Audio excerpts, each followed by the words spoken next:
Короче, братан, смотри. Седьмая, нахуй. Нихуя себе.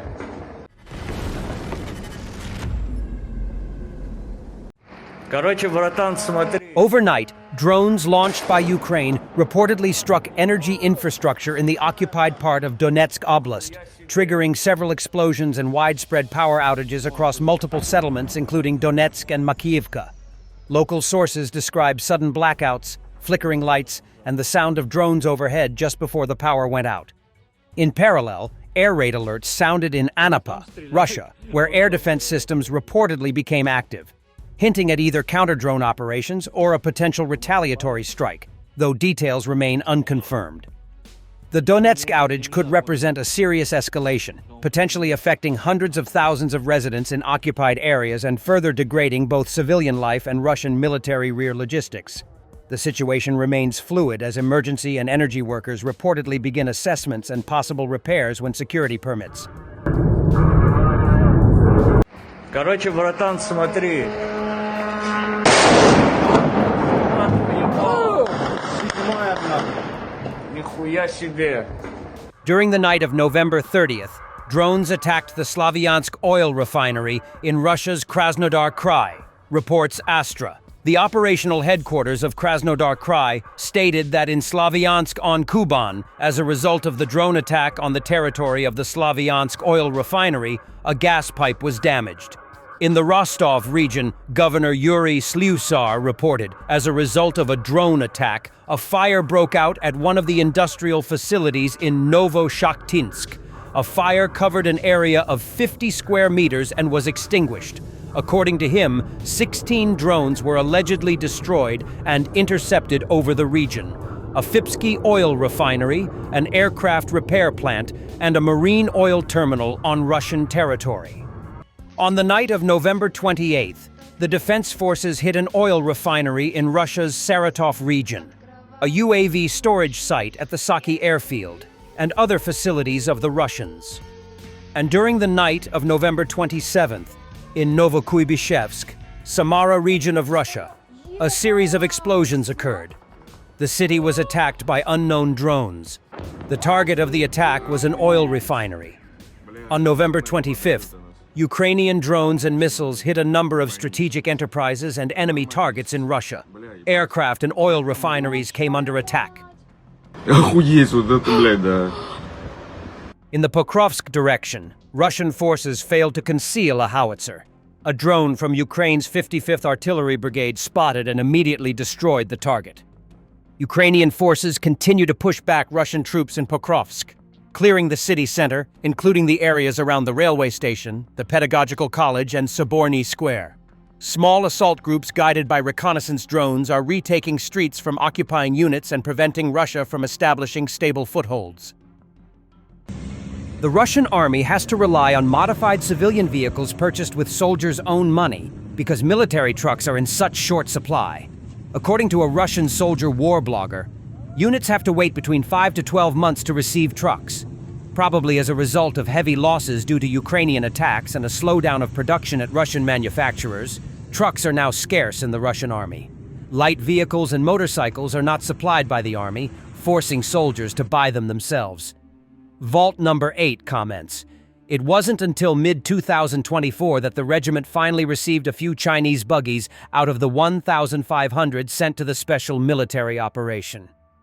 With an average of 2 passenger vehicles, running only, not counting those undergoing repairs, per unit, separate company battalion, the arrival of approximately 5 to 7 buggies was, on the one hand, received positively, but on the other, didn't make a decisive contribution.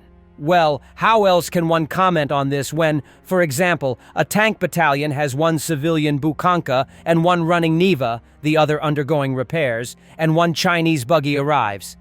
Several Ulan buggies arrived this year.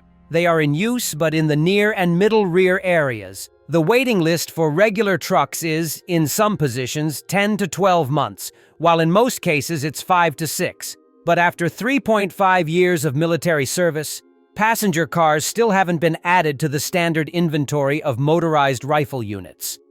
The same goes for motorcycles and carts quad bikes. Basically, it's business as usual. They were needed back in 2023, they were needed in 2024, they're needed now, in 2025, and they'll be needed in 2026. But for the most part, the issue is being resolved with, go fuck yourselves, and don't relax. Well, that's how we live. So what's the point of complaining and saying we had something like that 35 years ago, not in mass production, just as a model? And saying that light vehicles were rightfully forgotten twice. Things won't get any easier for us there. And enough time has passed to make all sorts of decisions. Just look at the speed of decision-making on all sides in World War II. The war lasted from September 1939 to September 1945. But most of the adjustments in the USSR, the Reich, and the USA were made in 1942 to 1943, by the middle of the conflict. For the Red Army, it was in the second year of the war, 1943. We have had almost 4 years of the special military operation. Between September and November, Ukraine's air defense forces destroyed up to 100 Russian-guided aerial bombs.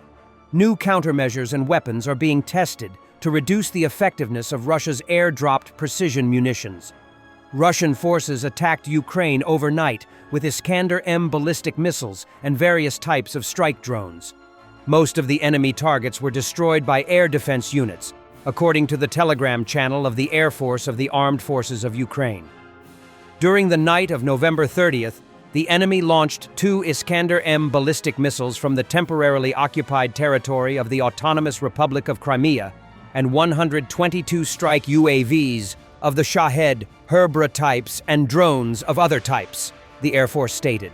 It is noted that the air attack was repelled by aviation, anti-aircraft missile forces, electronic warfare, and unmanned systems units, as well as mobile fire groups of Ukraine's defense forces.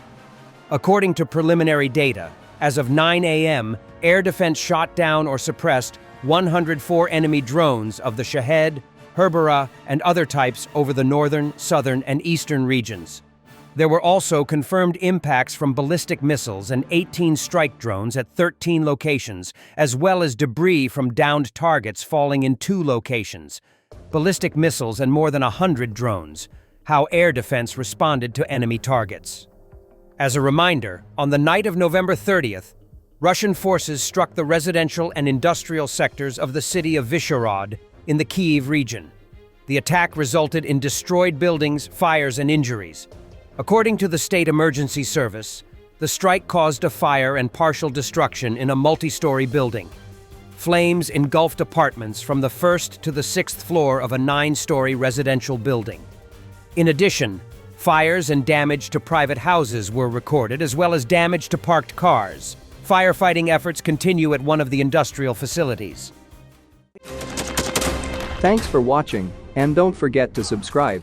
Also, if you want to support Warthog Defense, please become our member and get early access to new videos, exclusive members-only videos, and become administrator in comments section. The membership link is in the description. Every day. We had a guy last week, it's 6 rescues in 6 days.